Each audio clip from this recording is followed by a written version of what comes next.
everyone, welcome to Long Story Short. I'm Keyshawn Haynes. We have a great show for you today, but let's talk about this.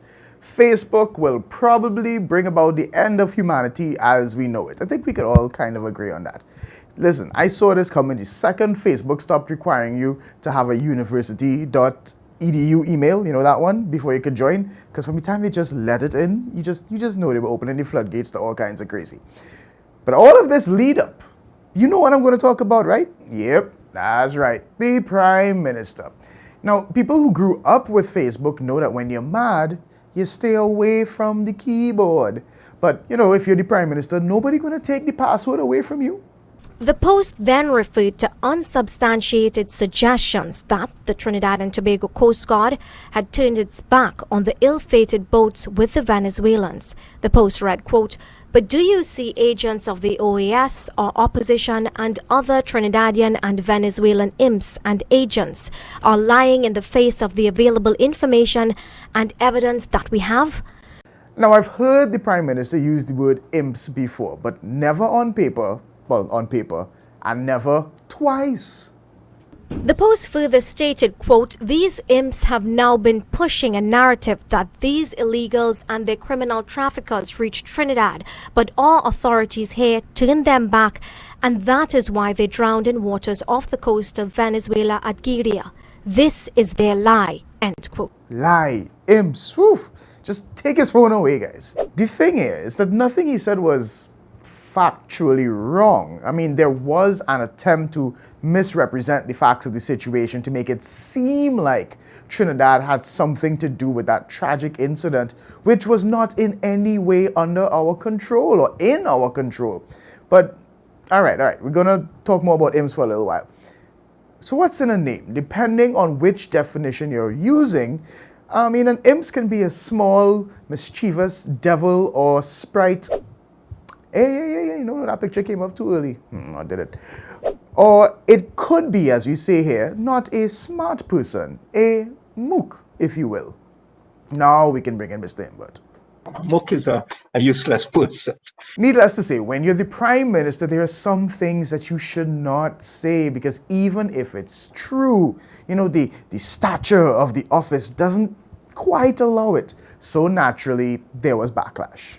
This Facebook post sparked much debate and some humor online, with some labeling it as distasteful, while others asked if the Prime Minister hired the opposition leader's PR team. Yes, the opposition's communications team. Imagine it's become synonymous with bad communications.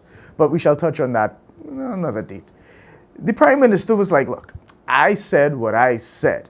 The post was removed and replaced with this apology, saying it was supposed to be two separate posts and was intended to appear on the Prime Minister's personal page. So at the end of the day, he wasn't sorry that he posted it. He was just sorry he posted it on that page. Because it turns out there's a Rabs account and there's a diplomatic account, which means that the Prime Minister seems to be kind of like, he knows what young people do, because that's what they call finsters or fake Instagram or fake Instas. Basically, just a fake profile where you keep one for business and the other for twisted pleasure.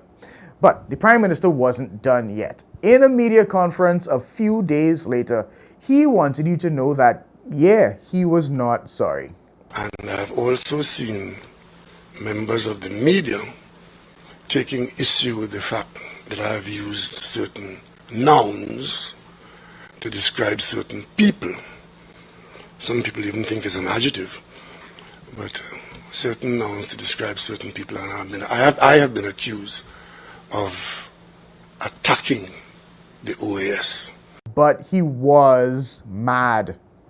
I must admit that sometimes I get angry, but I usually control my anger. But sometimes I do get angry. But the real story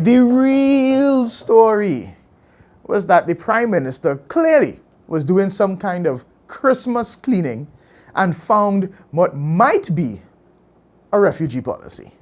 I don't know who does the research or who reads or who follows, but I do know who didn't read this document. And I have not seen any reference to this document anywhere in the local media. Because you know where else there was no reference to this document? From you. Every single time we asked for a policy, But clearly, like, we didn't do the research, right? So what is this document? It's called Invisible Migrants, and it was done by the ACP, African, Caribbean, and Pacific States. This documents a profile of irregular migration, smuggling of migrants, and trafficking in persons in Trinidad and Tobago. And from 2013, from this organization that I barely know, arrest me now. There is no way that this could be the policy that we are using. But fine, let's just say we have one now. The other topic we need to talk about, the Prime Minister is not a fan of the OAS. And Luis Almagro has not been very subtle with his anti-Maduro sentiments. And those sentiments are putting us in a situation where we're just bouncing around like in the back seat of an 80 wagon driving through La Brea. Because, as I was saying, the PM's been done with the OAS. And when the head of the OAS behaves in the way that the current president has behaved, and taking on the government of Venezuela in the way it was done, it is Trinidad and Tobago's position that the OAS has been compromised in this matter.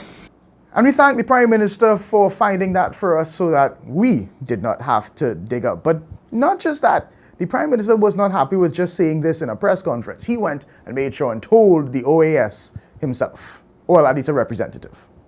A sharp rebuke to the OAS from Trinidad and Tobago at its recent Permanent Council meeting. Ambassador Anthony Phillips Spencer was speaking at the most recent meeting, where he sought to correct statements about the recent drowning of 16 Venezuelans. That Trinidad and Tobago is not the only member state that can relate to, report on, account for incidents of migrants having attempted to arrive in their jurisdictions who may have had tragic circumstances. Long story short, the Prime Minister really is in a hard place with people coming down on him from all sides. And as we said before and continue to say, in conclusion, everybody wrong. Let's take a break, but when we come back, we speak with Minister of Foreign and CARICOM Affairs, Dr. Amory Brown. Stay with us.